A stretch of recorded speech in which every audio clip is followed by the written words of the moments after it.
incarnation of Christ, your Son, was made known by the message of an angel, may by his passion and cross be brought to the glory of his resurrection, through the same Christ our Lord. Amen.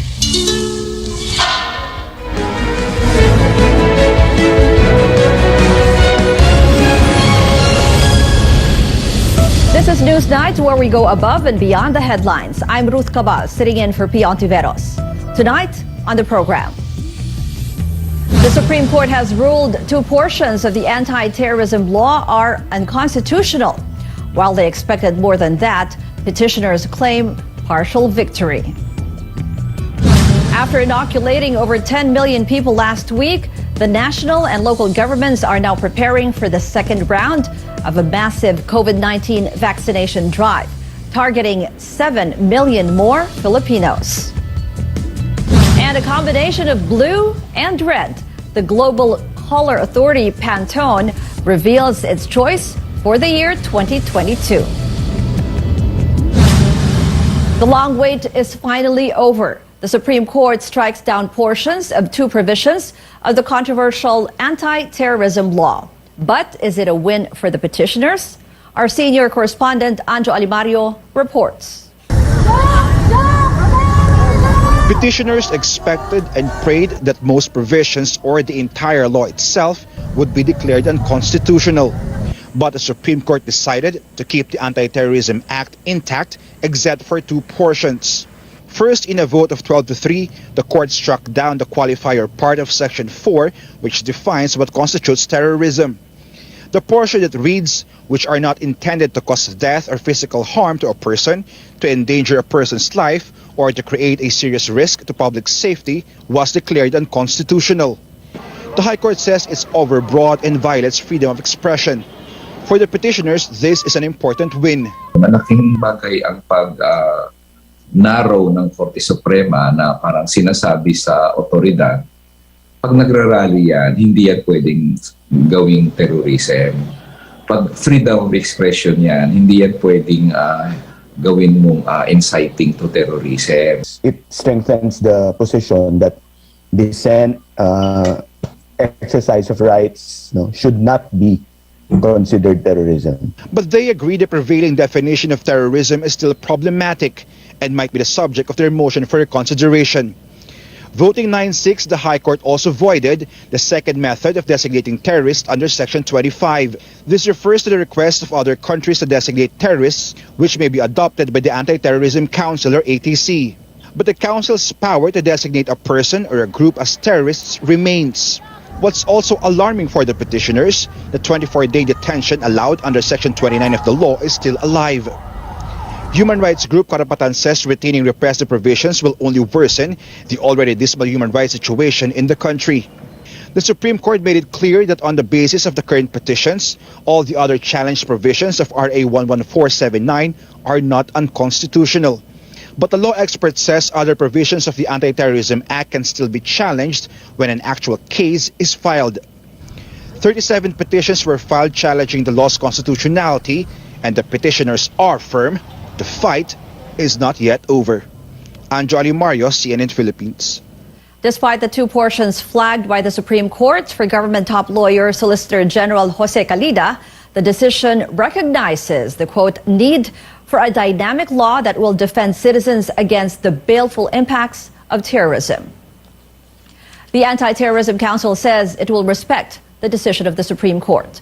While he's happy that the decision is out, the Council's Vice Chairman, National Security Advisor Hermogenes Esperon, says their lawyers will still have to study it once they get a copy of the court's ruling. Council member Interior Secretary Eduardo Año says the two exceptions are minimal and won't affect the law at all, adding they will make appropriate adjustments. Presidential hopeful Vice President Leni Robredo says she is hopeful the rest of the concerns will be substantially resolved in the High Court's full decision. Robredo reiterates the law must address the root causes of terrorism and should not be used as a pretext to stifle freedom of expression or legitimate dissent. The High Court released its decision on the eve of International Human Rights Day. For Robredo's running mate, Senator Kiko Pangilinan, it would have been a meaningful gift to celebrate tomorrow, to strike out what he says are the remaining dangerous provisions of the law. Pangilinan was among the petitioners seeking to declare the law unconstitutional. Meanwhile, Senators Ping Lacson and Tito Soto, who are among the authors of the highly contested law at the Senate, praised the Supreme Court's decision. With the anti-terrorism law, Lacson is hopeful the Philippines will now be removed from the Global Terrorism Index. Alam mo yung decision ng Supreme Court in just one short sentence, yung peace wins over terror. Ako bilang principal sponsor, masaya do sa decision ng Korte Suprema. Ang principal author si Senate President. Hail, hail, Supreme Court, and beware the terrorists. While another presidential hopeful, Senator Manny Pacquiao, respects the decision of the High Court, Leody de Guzman says he is disappointed the justices did not declare the entire law unconstitutional. De Guzman argues the law will only endanger activists' rights or anyone who wants to protest against those in power. He adds unless there are judicial reforms, magistrates will remain loyal not to the Filipino people, but to the president who appointed them to their posts.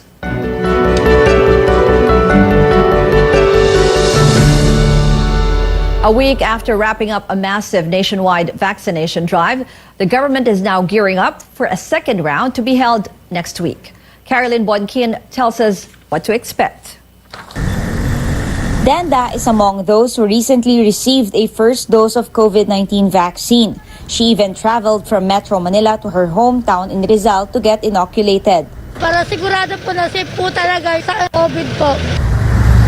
But Rolando Bumulan is still unvaccinated. He's been living on the streets of Quezon City and no one has approached him yet about getting the shot. As of Wednesday, over 54 million Filipinos, or nearly half of the entire population, already had at least one dose of COVID-19 vaccine, thanks to the massive immunization drive last week. Over 10 million Filipinos have been vaccinated in 5 days. Sa pagtatapos ng taong ito, tiwala kami na kayang-kaya nating maabot na 54 million o higit pa sa fully vaccinated individuals ang matetala natin. Health Secretary Francisco Duque sees 77 million Filipinos fully vaccinated by first quarter of 2022 and 99 million or 90% of the total population by the end of the Duterte's presidency. There's another round of massive vaccination drive from December 15 to 17. This time, local governments aim to inoculate 7 million Filipinos. Ang problema natin ngayon yung mga malalayong lugar, yung mga maliliit na bayan. That's where we're focusing our efforts now. Among the focus areas are in the Bangsamoro region. Although daily vaccination there improved, it still has the lowest vaccine coverage due to hesitancy and challenges in transporting vaccines. I really encourage that the LGUs seek the complementary efforts of the private sector and the NGOs. Among those helping is a private sector consortium Task Force T3. Since September, they've been assisting local governments in Manila and Quezon City to reach unvaccinated individuals from marginalized sectors, those who don't have a home to get registered or means to go to vaccination sites, and those who can't afford to lose a day of work or have no one to take care of their children. We've tried our best to address these barriers. For the transportation, jeeps were provided. There were groceries provided to everyone. There was lunch for the day, there was food, and for some, they were even given a bit of cash to compensate the day's work. For those with no permanent address, non-government organizations vouch for the vaccinee and assist in ensuring they get a second dose. The organizers of these events should closely coordinate with both the local CSO networks on the ground who actually know these people, yung lubog talaga. Kasi sila po makaka-convince lalo na kung hesitant or meron pong mga ibang concerns. The World Health Organization and the Health Department are checking how they can replicate what Task Force T3 has been doing in other provinces. Caroline Bonkin, CNN Philippines. The World Health Organization cautions against drawing conclusions about the severity of new COVID-19 variant Omicron.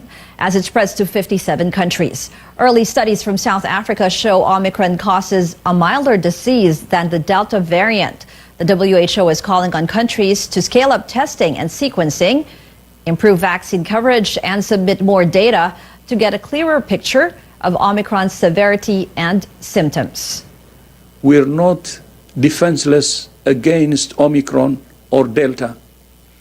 The steps countries take today and in the coming days and weeks will determine how Omicron unfolds.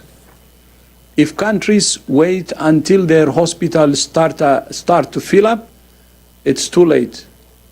Don't wait. Act now. Meanwhile, promising news about how Pfizer's vaccine works against Omicron. The firm says a third dose can neutralize the variant and increase antibody levels 25-fold, according to preliminary studies. South African researchers earlier found that 2 Pfizer shots don't have enough protection against Omicron. Coming up on Newsnight, a vow to waive bank secrecy rights, plus a new addition to One Tandem's Senate slate. We give you the latest on 2022 aspirants. And what were Filipinos most curious about this year? Find out which topics topped Google searches when we return. DXTD Dipolo Radio Ronda. Merry Christmas ang bati, lahat tayo ay magdiwang. Ang Pasko mo'y panahon sa pagmaya o paghatag og kalipay sa atong mga mahal sa kinabuhi o sa atong isig katao. Kini ang inyong alagad sa dakbayan sa dapitan, si Bimbim Amoy ng hinaot. Nga unta luyo ning atong kahimtang karon, nga unta anaa kita sa luwas sa atong panglawas aron sa mabulokong pagsaulog sa pagkatao ning atong manunubos nga si Jesus. Maayong Pasko ug masanagong bagong tuig kaninyong tanan. Daghang salamat. Oras ay nag-aawitan, o kasayang tunay. Quincentenary Faith Rewind. The image of Santo Niño was among the gifts presented to Queen Juana, wife of Raha Humabon, before her baptism. The cross and the image of the Blessed Mother were the other gifts given to her according to Antonio Pigafetta. KBP marks 500 years of Christianity and this station. DXTD Dipolo Radio Ronda. Banding naman, tuloy pa rin ang serbisyo para malinis ang kapaligiran. Serbisyong publiko para sa kaligtasan ng lahat. Sa panahon ng krisis, ikaw, ako, magtulungan tayo. Saludo ako sa Pilipino. Bawat patak, may sarap, may lakas, sulit. Red Horse Beer.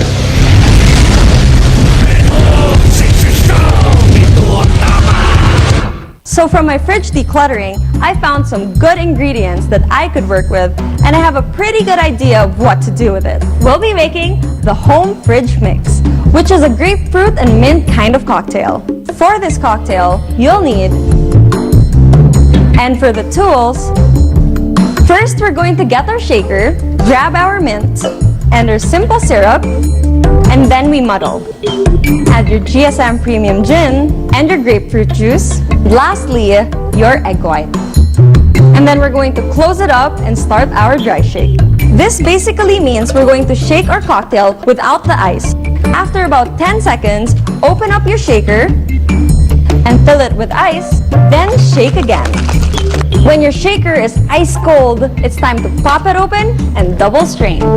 Garnish this with some dehydrated grapefruit and some mint. There you have it, your very own home fridge mix made with GSM Premium Gin. Looking for faster travel time around Metro Manila? The Skyway Stage 3 project has got you covered. Taking the 17.93-kilometer 6-lane elevated expressway cuts the usual 2-hour travel time from Buendia in Makati to Balintawak in Quezon City to just 15 to 20 minutes. As the longest elevated expressway in the country, it is helping decongest major thoroughfares, including EDSA. Skyway Stage 3 also links motorists coming from the South Luzon Expressway, or SLEX, to the North Luzon Expressway, or NLEX. It is also set to create new transport routes for buses and UV Express vans, so commuters will no longer only have to rely on the MRT and the LRT. In an industry first, Skyway Stage 3 also features double-decker stations that will provide enough space for vehicles in the densest parts of the metro. The project is also seen to enhance the economic interaction of Calabarzon, Mega Manila, and Central Luzon that contribute to over 60% of the country's GDP. Skyway Stage 3, an engineering marvel, built by Filipinos, for Filipinos.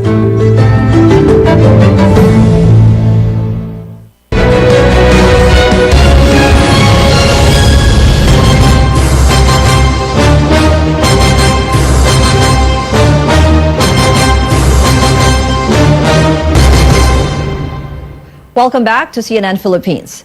Presidential aspirant Bongbong Marcos and his running mate, Davao City Mayor Sara Duterte, include former Public Works Secretary Mark Villar in their senatorial lineup. Our George Cahiles tracked the activities of some hopefuls in next year's polls. Today is World Anti-Corruption Day. Senator Panfilo Lacson vows to open his bank account to the public should he become president. In a media briefing, the standard bearer of Partido Reforma says he will do this on day one in office and will encourage his fellow public servants to follow suit. His running mate, Senate President Tito Soto, says he will follow Lacson's lead. He adds, it's an individual choice. Ilang congresses na, lagi ko pinapile yung bill na yan, na pag ikaw pumasok sa gobyerno, dapat deemed waived yung iyong karapatan, yung rights mo under the Bank Secrecy Act. So I'm just being consistent. But to challenge the others, no, I will not challenge them. It's personal. In Cavite, the Bongbong Marcos-Sara Duterte tandem held a caravan, where Marcos announced the inclusion of former Public Works Secretary Mark Villar in their senatorial lineup. Villar has yet to make an official statement on the endorsement. Secretary Mark Villar na siyang susunod na isa pang senador ay inuluklok po natin sa Senado yan, si Mark Villar. Alam niyo naman yung trabaho niya. Nakita naman ninyo pagka kayo babiyahe kahit saan, makikita niyo yung mga bagong project. Action Democraticos Isko Moreno and Willie Ong visited Malabon and Navotas cities. In a dialogue with residents, the Manila mayor promised to improve the plight of the poor. He vowed to lower fuel taxes and electricity charges by half. Sa tulong ninyo, nagtagumpay tayo. Babawasan ko ng 50% ang buwis ng petrolyo. Pangalawa, para dire-diretso na, babawasan ko ang buwis ng 50% ang buwis ng kuryente. Manny Pacquiao meanwhile held a motorcade in Quezon City. Traffic slowed down on Commonwealth where the motorcade passed. It is becoming a common sight for aspirants, making their presence felt, and the senator had this to say. Humingi ako ng paumanhin doon sa mga naabala at sa haba ng sumama kasi supposedly kunti ilang cars lang kami pero maraming sumama, nagbigay ng suporta sa atin. So kaya humaba. Vice President Lenny Robredo and Labor leader Leody de Guzman were off the public radar today. George Cahiles, CNN Philippines. Vice presidential aspirant Sara Duterte meets with 9 of the 17 mayors in Metro Manila. Among those present during last Wednesday's lunch were the mayors of Parañaque, Caloocan, San Juan City, Navotas, Marikina, Valenzuela, Pasay, Mandaluyong, and Makati. MMDA spokesperson Ben-Hur Abalos, as well as the vice mayors of Las Piñas and Pasig, also met with the presidential daughter. The mayors of Pasig, Quezon City, Las Piñas, Muntinlupa, Malabon, Taguig, and Pateros did not attend the meeting. Presidential aspirant and Manila City Mayor Isko Moreno also wasn't there. Poll watchdog Contra Daya calls on Senator Bongo to formally withdraw his presidential bid as soon as possible. Go has yet to file his statement of withdrawal before the COMELEC. 10 days since he announced he is backing out from the race. Bongo should also, put his money where his mouth is, so to speak, by, just simply withdrawing. I mean, we're sick and tired of the drama already. We don't want the risk of voters, being so disillusioned with the entire circus that they don't see the importance of voting on May 9 anymore. Don't wait until election day to withdraw. You have to withdraw now, preferably before January, so that your name will be taken out of the official ballot. Contradaya also urges the COMELEC to resolve the multiple petitions against former Senator Bongbong Marcos' 2022 bid within the year. I think the COMELEC should act swiftly and decisively on such issues so that the doubts will be forgotten. Bumabalik na naman tayo dun sa usapin ng agam-agam. Why? Many people say that the reason Bongo doesn't want to withdraw is because he is supposed to be a backup to the situation if Marcos would end up being disqualified. Meanwhile, supporters of Marcos and Go gathered outside the COMELEC's office, asking if their bets can remain in the running. They even had a showdown of sorts.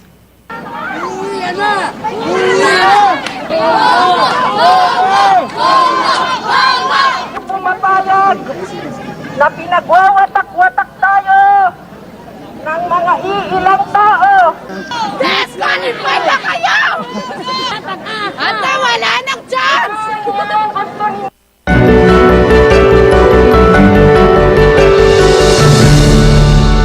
Work from home or hybrid arrangements will likely be the new normal post-pandemic as more companies go digital and as traffic in Metro Manila worsens. The World Bank says flexible jobs that can be done at home were resistant during the pandemic, with productivity gains from work from home arrangements. It also sees more demand in digital skills in the workforce as more companies use digital technologies. Before the pandemic, there were a lot of proponents for working from home because of flexibility reason, and Dr. Ureta mentioned the notorious traffic, so you don't have to be stuck in the traffic. So there is certain flexibility and saving of time and then productivity gain from work from home. But the downside is that you lose the interaction with your peers. But the World Bank also says the lack of equipment and reliable internet access at home are major barriers for remote work. 10-10, 11-11, 12-12. Do these numbers sound familiar? Well, if you're an online shopaholic, you know what those mean. E-commerce platforms and retailers are once again gearing up for the big 12-12 sale. And as senior correspondent David Santos reports, this could be the nation's biggest shopping day ever. Brisk online sales is a sign of our changing times. Kasi mas mura sa ngayon at saka mas convenient. Syempre, doon ka na lang sa bahay, hindi ka nalalabas. Even before the pandemic, Filipino consumers have been setting sales records for top e-commerce platforms like Lazada and Shopee. COVID-19 no doubt fast-tracked the pace of our migration to digital shopping. Hirap lumabas kaya online shopping na lang. Hindi siya hassle yung magpapaikot-ikot ka pa sa mall. Mas safe kasi na dumadating na lang yung item or yung product sa bahay. And even if foot traffic in malls and brick-and-mortar stores are picking up, thanks to more relaxed restrictions, experts say there's nothing like online sales such as Sunday's 12-12 to set new records. I feel like we're going to spend more this year with the comfort levels that we have and the trust that we have on the platforms now than we did last year. Aside from bargains and free shipping, convenience attracts the consumer, especially with payments made either through cash on delivery or digital wallet. The benefit of getting your stuff handed to you or delivered to your doorstep is the number one benefit. With Filipinos shelling out from their 13-month pay for holiday gifts, electronics, groceries, personal care, and clothes are among the hot items. What we're seeing now is that Filipinos are a lot more budget conscious and they're focusing on essential items. At the same time, we're seeing Filipinos upgrading their homes. They're buying a lot of home and living items and even some accessories now that the economy is opening up a bit. In previous years, Filipinos spent bulk of online purchases on vacation and airfare. However, with the complications right now of travel, I think we'll definitely see less of that this year. A pre-pandemic survey showed 7 in 10 Filipinos bought a product or service online, making the Philippines a major regional e-commerce market. In fact, Google predicts online consumer sales in the country will quadruple by 2025. Proof that regardless of conditions, Filipinos will always find ways to spend and keep the economy going. David Santos, CNN Philippines. Still ahead on Newsnight. Apart from COVID-19, what other topics did Filipinos Google the most this year?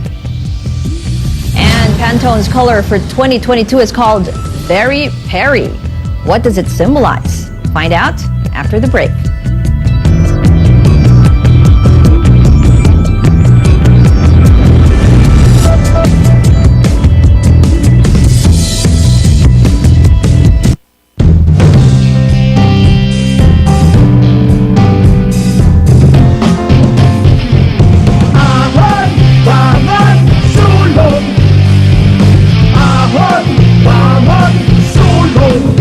Pangarap ng bawat Pilipino, hangarin ng modern cement.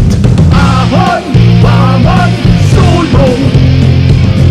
Pinalaki ng Northern Cement ang kapasidad ng kanilang planta para steady ang supply ng sementong tigasin.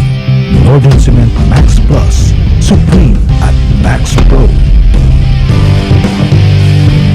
Ahon! Bangon! Sulong!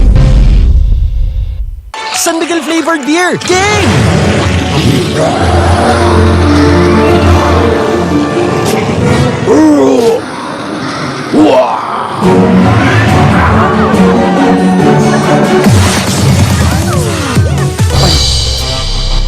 Quincentenary Faith Rewind. Ferdinand Magellan died in the hands of Dato Lapu-Lapu in the Battle of Mactan. Spanish navigator Juan Sebastian Elcano took command of the voyage, which finally reached the Spice Islands. To date, the expedition is also known as Magellan-Elcano Expedition. KBP marks 500 years of Christianity and this station. Honorable Angel Halusos Carion, Batanon, Buutan ug Malagaron, City Councilor of the Pitan City, Chairman, Committee on Tourism, Committee on Labor, Committee on Child Welfare and Development. Honorable Angel Halusos Carion, Batanon, Buutan ug Malagaron, City Councilor of the Pitan City. DXTV, Dipolo, Radyo, Ronda. Legacy. This Christmas season, Robinsons Supermarket is giving you and your family more reasons to be happy with Holiday Fair 2021 promo. This promo has fresh and healthy groceries with exciting deals, perfect for the moms and dads out there who are preparing for the holidays. The promo started last November 1 and will stretch throughout the holidays until December 31, 2021. What's best about this promo is that we will be giving away up to 3 million worth of shopping sprees to 60 lucky customers. All they have to do is to purchase at least 1,500 pesos worth of Holiday Fair participating items using their Go Rewards card or app. If you want to avoid the holiday rush, don't worry. Just order your Holiday Fair groceries online at Robinsons Supermarket via Go Robinsons Delivery. You'll still be able to enjoy all the exciting deals and discounts plus free delivery if you order at least 3,500 pesos worth of groceries. We're also doing the Holiday Fair 2021 live series via Facebook. We will be giving away up to 175,000 pesos worth of cash prizes, gadgets, and gift certificates. So please join us on our remaining episodes. That's on December 4th and December 18th. Enjoy this exciting holiday ride with Robinsons Supermarket. Happy holidays and safe shopping, everyone. Love is all about time. Di minamadali ang pagpapasarap. Like the love in every Pure Foods ready to eat. Slow cooked and ready in 8 minutes. Para may time ka sa mga mahal mo. Because love takes time. Ano ba talaga ang tunay na astig? That's Red Horse for you. Iba ang sipa. In Red Horse, we use a blend of malted barley and cereals. The key to brewing an extra strong beer is to convert the carbohydrates into fermentable sugars. And in Red Horse, we use a carefully selected yeast strain, one that is very robust. This full-flavored lager is multi-awarded. Over the years, Red Horse has garnered awards from Malt Selection and the Australian International Beer Awards. Red Horse clearly is on fire. From video conferencing to virtual happy hours with family and friends, you'll get a kick out of the freshness and boldness of Red Horse.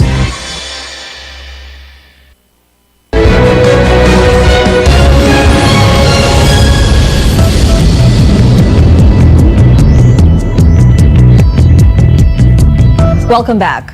What were Filipinos looking up online this year? Yes, it's still COVID-19 and more so than in 2020.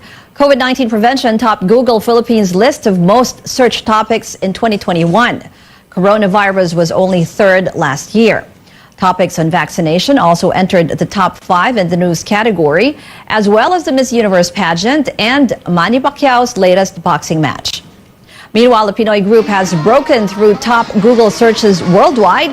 SB19's Mapa landed 5th in the songs category, beating out BTS's Butter and Olivia Rodrigo's Good For You.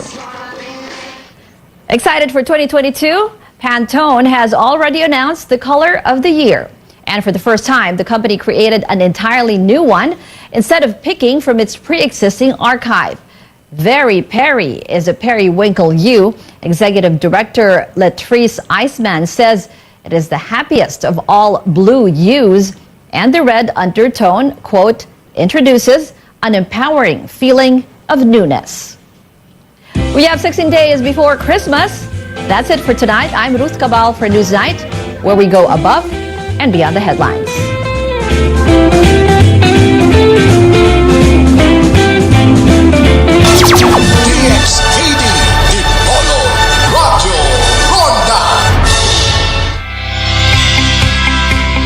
Katungod sa publiko nga masayod, sa tinuod nga paghitabo sa palibot, may kalabot na ang pagparagan sa mga buhatang lokal ug nasyonal. Masayod sa gihimo sa mga gitahasan nga magdumala sa rinda sa atong mga gamanan. Tungod nini nataw kining tulumanon.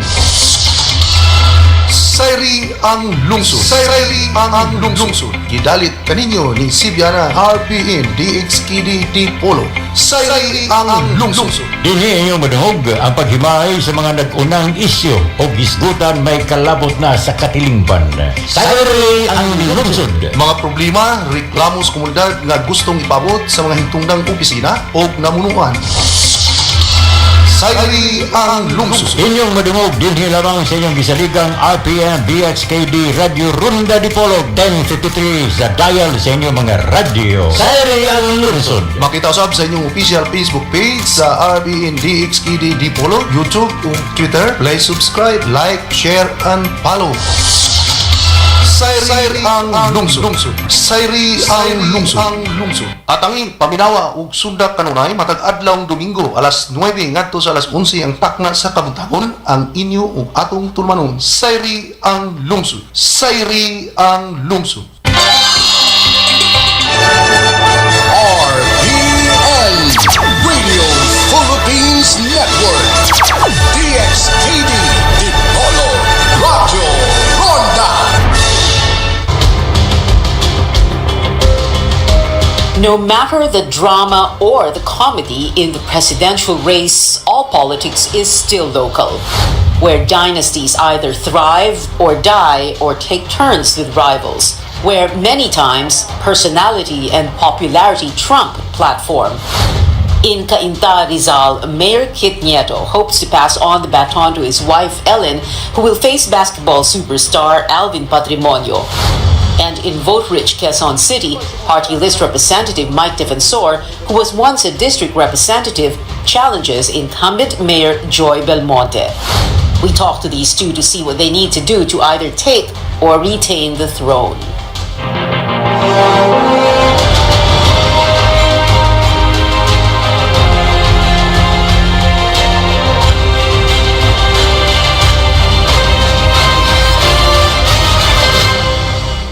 good evening. I'm Pia Ontiveros. Welcome to your weekly political appointment fix, politics as usual. Our first guest tonight, Quezon City mayoral aspirant and current party list representative Mike Defensor. Good evening, Congressman. Ano ba yan? Congressman Mike, thank you very much for being with us tonight. You have a really interesting political history, your career.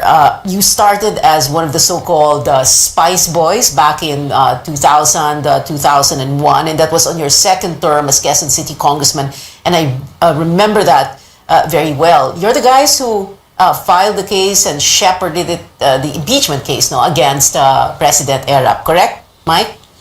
Yes, Pia, that's correct. I was elected in 1995 in Congress, and then I was re-elected in 98, and then sometime in the year 2000, we filed the impeachment case, and then the people power happened in 2001. All right, and of course, that impeachment trial, I remember, because you were known as one of the so-called Spice Boys. Of course, this generation, Mike, doesn't know the Spice Boys. Yeah. I don't think they know the Spice Girls either, after whom you were named. No? So that was you, Ace Barbers, Mig Zubiri, Nani Braganza, Noni Andaya, and Ricky Sandoval. But anyway, so the impeachment trial happened, like you said, it led to EDSA, and then it led to, EDSA DOS, and then it led to Gloria Arroyo as president in 2004. But what's interesting here also, Mike, is itong how politics has changed so much, and your careers, where they've led you. You're running for mayor with Bongbong Marcos.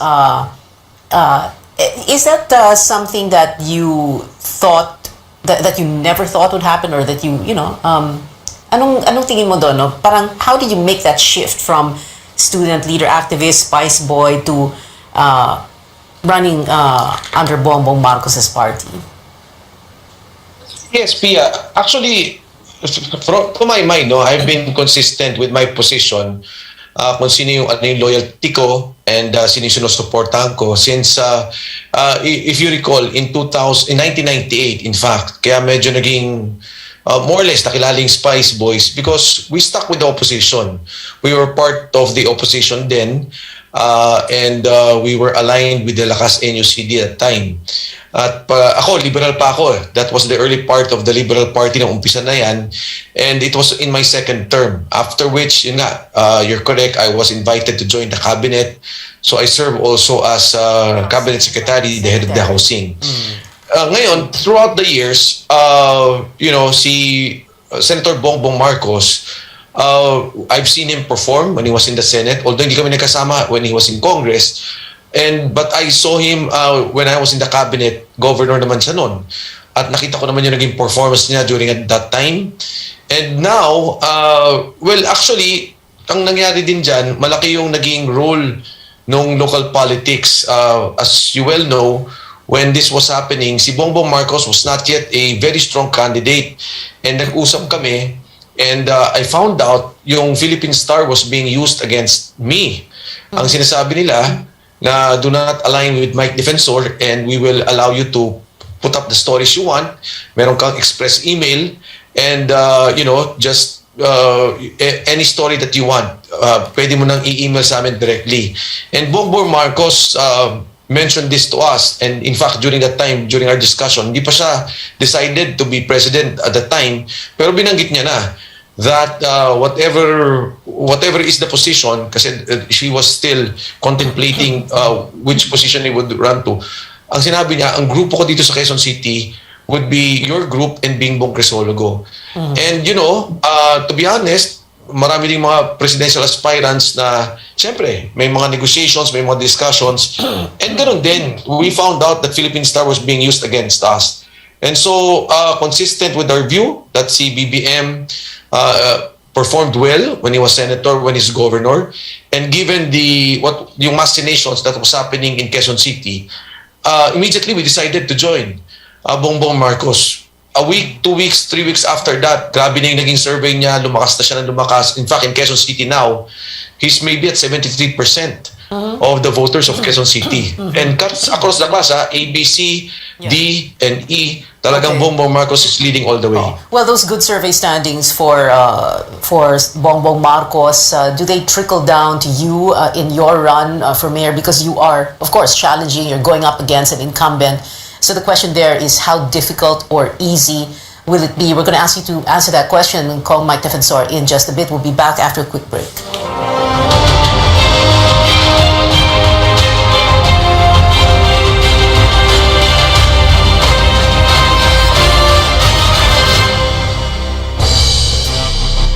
Quincentenary Faith Rewind. The image of Santo Niño may have come from Michelin Flanders, now part of Belgium. There are surviving images that resemble the one in Cebu from 16th century Flanders. King Charles I of Spain grew in Flanders and must have obtained and given images of the Santo Niño for the expedition. KBP marks 500 years of Christianity and this station. Dapitan City Councilor Jezebel Bing Balisado, konsehal sa Dakbayan sa Dapitan nga dali duulon og maabibihon sa iyang mga katawhan. Konsehal Bing Balisado maluluyon og matinabangon sa tanang higayon. Konsehal Bing Balisado sa Dakbayan sa Dapitan.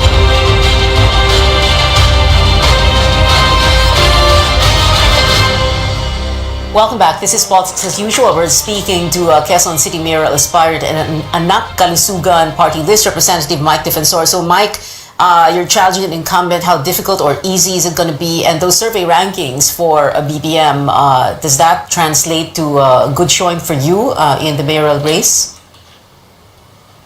Well, the surveys would say that, pero siyempre sa ground, makikita mo naman talaga when you go around, when you talk to people, sinasabi ng mga tao, kung kayo yung kandidato ni Bongbong Marcos, then we will support you. So, yes, I do believe that may translation ang kay BBM. In fact, I've been candid and frank about this kasi, di ba, usually, ang local machinery or the local group are the ones helping the presidential candidate or yung national candidates. But in the case of Bongbong Marcos, siya na yung nagdadala sa amin eh. Siya na yung parang sinusuportahan kami ng tao because of him. And I think many of the people running now, candidates running now, and I know of some, na talaga sinasabi nila. Ito na talaga, si Bongbong Marcos na talaga yung nagdadala sa kanila at hindi na sila yung nagdadala kay Bongbong Marcos. Mike, it's not unusual syempre, no, for parang ang tawag nga doon parang strange bedfellows daw because, for example, in the alliance that is supporting BBM, there's also the party of Erap Estrada, former President Erap Estrada, who you filed that impeachment case against. So, I wish we had more time to discuss that, but I only have 3 minutes to go. So I wanted to move on and ask you about, if you do become mayor, what are you going to do for Quezon City? Well, first of all, Pia, ang isang malaking problema namin dito really is the pandemic. We're still number one in terms of cases, in terms of mortality. Of course, bumababa na yung pandemic cases. But moving forward, ano yung mga kailangan gawin? Number one, education is still very critical. Dito sa Quezon City, ang graduates lamang is about 20% of the total population. So for the past 3 decades, the party of Joy Belmonte has been there, and yet they have not focused on giving the skills and proper education, yung edukasyon at skills development ng mga tao sa Quezon City. Number 2, malaki pa rin yung problema namin sa graft and corruption. Yung business permits, ang daming narinig ang problema, yung mga lagayan dyan. We have to stop that in order to attract businesses in Quezon City. Given the pandemic situation, we have to, dapat yung pag-increase ng real property taxes, hindi ituloy sa December. And of course, magkaroon ng discount yung businesses. Because maraming nalugi, maraming nagsasara. And yung pangkabuhayan issue, we still have to focus on that. And I think the livelihood programs, 30 billion ang budget namin eh. And if we allot 2 to 3 billion pesos para pautangin yung mga tao to make them sustain their current businesses para mabuhay nila, I think these are the critical programs that we need in order to push the local economy of Quezon City back. And of course, the national economy in general. In the last year and a half, Kong Mike, you've been controversial twice over, first for the ABS-CBN franchise. So my question there would be, as a mayor of Quezon City, you wouldn't be able to vote on a franchise application of ABS-CBN in Congress, no? So how would you try and affect that outcome. And at the same time, the other controversy is ivermectin. And you talked about, how the pandemic is still the number one problem for everyone. So, are you going to be offering ivermectin in Quezon City? No, Pia, let me just clarify first on the ABS-CBN issue. Ako, ang boto ko dyan was always on a principled basis. I can debate with anyone anytime, not even with Joy Belmonte. If she wants to debate with me about it, okay ako. But if the others would like, in fact, I openly asked senatorial candidate Erin Tanyada, because he had a different position, and tinag niya ako in one of his posts, to an open debate, and I'm open about it. Pagka nag-usap tayo ng franchise, it is actually a business proposition. So pag nag-apply ka, you have to comply with the laws and the Constitution. If there were violations, in fact, Pia, you saw all the hearings that we've had, wala naman, sinasabi tama yung ginawa, tama yung nangyari. Now, look, moving backwards, i-rewind natin yung sitwasyon. If you recall, it was actually Speaker Sonny Belmonte who was speaker when the ABS-CBN franchise was renewed. For 2 years, pinatulog nila yun, hindi nila pinag-usapan. Tapos kami, na inabot, na deadline na, in fact, wala na nga yung franchise ng ABS-CBN, we had to discuss, debate, and investigate the franchise of application of ABS-CBN. Because it is about to expire, right? Okay. Yeah, because it expired in fact during that time. So kung titingnan nila yung record ko na nag-debate, and I can stand by my position, at yung 2 years na pinatulog ng Speaker si Sonny Belmonte at that time, tingin ko naman mas malaki yung pagkakasala niya compared to what happened to us during the deliberations. Now, number 2, in the case of ivermectin, again, I stand by that. Hanggang ngayon, wala pa namang cure eh. At that time, when we were proposing ivermectin, ang daming namamatay sa Quezon City. Pinakamataas yung cases ng Quezon City. So, now that they have vaccination, okay lang yan. But those who would still want to ask for ivermectin, we should help them. And again, it's based on a scientific and medical position. Okay, my last question to you, Call Mike, because Ellen Nieto is waiting on the other line. You turned 53 on June 30 of all days. Very interesting, June 30. And next year, June 30, 2022, that is the day that the new president will take his oath of office. Who do you hope takes that oath? I'm very sure it will be Bongbong Marcos. Thank you very much for joining us tonight, Congressman Mike Defensor. Moving on to our next guest. Tonight we're also joined by Cainta Rizal mayoral aspirant Ellen Nieto. Good evening, Attorney Nieto. Thank you very much for joining us. You're not the, and you're joining us by phone, huh? We have a little bit of a problem, I think, with the signal there in Cainta. But anyway, ma'am, you are not the first to run to replace his or her spouse. Your husband, Mayor Kit Nieto, has reached his 3-term limit, right? A lot of people would say that, or ask, are you going to, be a seat warmer, warm his seat for 1 term and then he'll come back after that 1 term? Ganun ba yun? Hi, Pia. Thanks for having me. Well, I anticipated that question. And, yes. Can you hear me? Yes, we can. Yeah, I anticipated that question, and I think I should be looked at as someone as beyond the seat warmer, and my whole platform is just for continuity and sustainability of all the gains of Mayor Kit's 8 years. Okay, so your husband also had landslide victories, if I'm not mistaken, in 2016 and 2019. That's correct. What do you before we talk about what's going to happen itong 2022? What do you attribute this to? Bakit malakas siya? Bakit siya nanalo in those last 2 elections? Simply by his results. Although most aspirants or candidates make promises, at the end of their terms, they will always be gauged by their results. So, yeah, mainly because of that. And by the way, kanina, the seat warmer issue, no? In 2025, of course, we are presuming that if you win and then by the end of your term, 2025, are you going to run for re-election, or is your husband, Mayor Kit, going to be running? At this point, I think I haven't thought of it that far, and same with my husband. So we like to focus on 2022 first. All right. You're running against Alvin Patrimonio, who is a very popular basketball star. That doesn't make you nervous at all.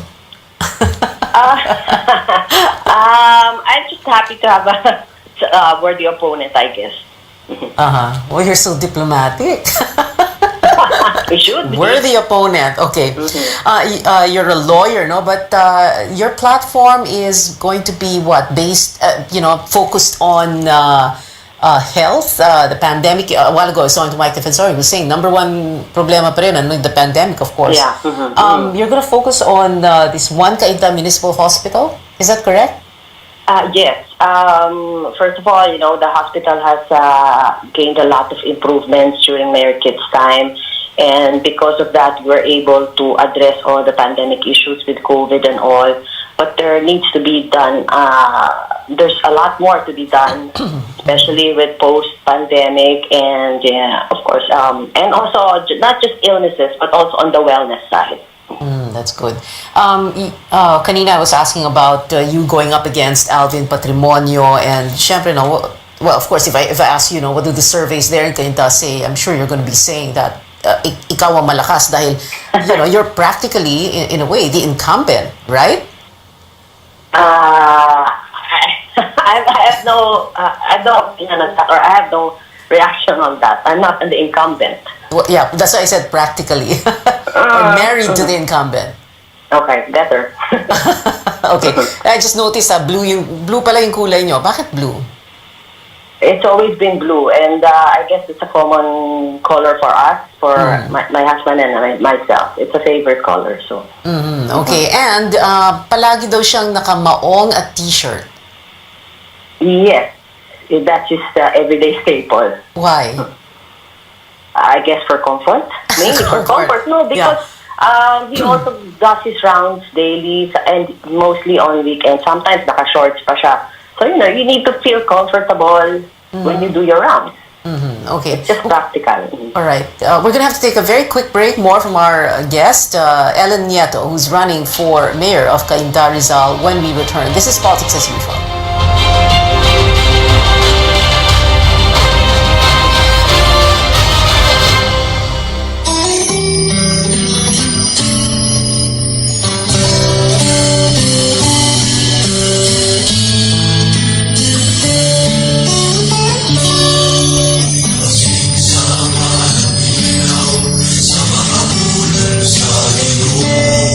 Nganong makumpisal man ang mga Katoliko sa pare, aduna ba'y kapuslanan ang atong pagampo o pagdebosyon sa mga santos? Unsay kahulugan sa krus o pagpanguros diha sa pagtuong Katoliko? Unsa ang papel ni Santa Maria diha sa plano sa kaluwasan? Kini mao'y pipila sa mga pangutana o katahap may tungod sa mga doktrina o pagtulunan sa simbahang Katoliko. Tungod niini ang Confraternity of Christian Doctrine o ang gitawag nga mga katekista sa parokya sa katedral uban ni Father Leonilo Dagpin Jr. Mihatag og kahigayunan aron mamugna kining tulumanon. Katekismo sa radyo inyong mabati ug sa samang higayon makita sa live streaming dinhi lamang ning istasyon RPN DXAD Lunes ngadto Sabado sa matag alas 7 hangtod alas 8 ang takna sa gabi. Katekismo sa radyo.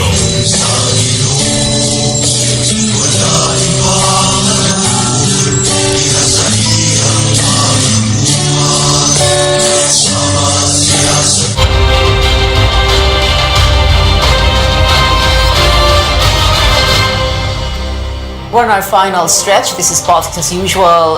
My guest now is the mayoral aspirant for the town of Cainta in Rizal, Ellen Nieto. Her husband is the incumbent mayor, three-term mayor, I was about to say Kit Nieto. Attorney Ellen Nieto, we were asking a while ago about your program of government for Cainta. Apart from continuing what your husband, Mayor Kit Nieto, is doing or has done for Cainta, what else do you plan to do if you do win? Well, I would think that aside from continuing all of those programs, they also need to go on a level 2, just to upgrade things, maybe introduce better ways to deliver health services and other social services, add more technology to it. So with the challenges of the challenges in the pandemic, I think on the technology side, that's something that it's an opportunity. Kayunta is known for, pag merong bagyo, halimbawa, minsan medyo binabaha, or, do you have any plans, how are you going to handle that? For starters, Mayor Kit has already been doing his usual routine on that, the continual dredging and creation of cisterns in different areas. In fact, in my village, we already have 2 cisterns. So, but the approach, there should also be a bigger approach from the national government. And Mayor Kit has been lucky to have great guidance and support from our Congressman, Jack Blatter. Yeah, I was just wondering, parang you're very careful, the way you answer. Ingat na ingat, very diplomatic. So let's go a little bit light since we have to end this interview in about less than 2 minutes. No, I heard you like K-pop, BTS. You have good researchers there. Yeah, your niece, Chantel. Sabi niya you like K-pop, BTS, is that right? Yes, I do. I like them. I like them a lot. Oh, yeah. Oh, what's your favorite song sa BTS? If it's not today, it should be Mic Drop. Are you a BTS fan? You would know those. Ito, lately lang, akala ko you were going to say Permission to Dance. But anyway, and you have a cat. Yes. That has figured prominently in your lives now. This is the first time we got a pet. So, I'm doting on him, and my son's grown up. He's 18 years old, so I need you need a baby to take care of. Yes. Okay. Pero when you get busy, if you do win as mayor, paano na? Well, I take him to the office with me, if I can do that. Not your son, but the cat, right? The cat, yeah, I'm referring to the cat. And the cat's name is? Pussycat. Pussycat. Shorter version would be Pussy. Yeah. Anyway, Ellen Nieto, mayoral aspirant for Cainta Rizal, hoping to replace her husband, 3-term Mayor Kit Nieto. Thank you very much for joining us tonight. Thank you for having me. Good night. We've been told before, don't talk politics at the dinner table or the family reunion or in Viber groups and risk digital warfare, but we can talk about it here at this table on this show, your weekly political appointment fix, politics as usual. I'm Pia Ontiveros. See you back here next Tuesday, 8:30 p.m.